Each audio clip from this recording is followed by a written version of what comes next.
一口气看完对印自卫反击战。中印边界分东、中、西三段，全长2000公里，虽未正式划定，但存在着一条双方历史形成的传统习惯线。1951年，印度越过传统习惯线，侵占了麦克马洪线以南9万平方公里的我国领土。此后，印军又侵占了边界中段和西段的巨洼、曲惹、什布奇山口、波林三多、香扎、那布底和巴里加斯等地区。1959年，我军在平定西藏叛乱后，印度总理尼赫鲁向中国政府提出了大片领土要求，遭到中国政府的严词拒绝，随后便强行抢占我国领土。在东段，印度派兵越过麦克马洪线，侵占郎久、塔马敦、坚泽玛尼等地，后又侵入西藏山南地区的克杰朗河谷。在西段，印度在边界西段中国境内先后设立了43个军事据点，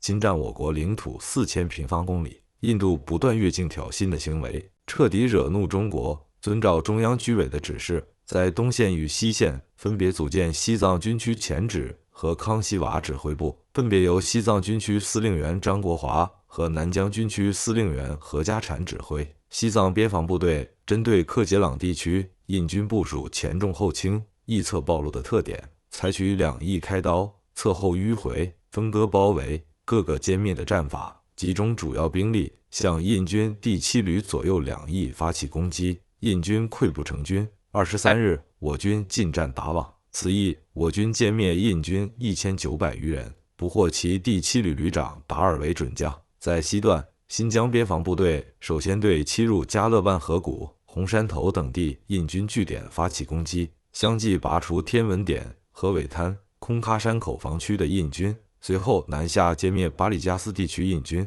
28日收复巴里加斯。10月24日，中国政府发表声明，提出停止冲突、重开谈判、和平解决边界问题3项建议，并命令东线作战部队停止追击。但印度政府再次拒绝这一和平建议，并继续向中印边界增兵。11月11日，印军向中国边防部队发起全线反扑，我军开展第2阶段反击作战。在东段西山口、邦迪拉地区，印军沿公路摆出一字长蛇阵。西藏边防部队针对印军呈现式配置、前重后轻的特点，以2个团从正面攻击西山口之敌，以3个团从两翼夹击申格宗、略马东之敌，再以2个团实施迂回，直插德让宗、邦迪拉之间。在我军的多路奔进合击之下，印军仓皇而逃。我军于21日清除了西山口、邦迪拉地区的所有印军据点，一直追击到查库以南地区，接近中印边境传统线。此役，我军全歼印军3个旅，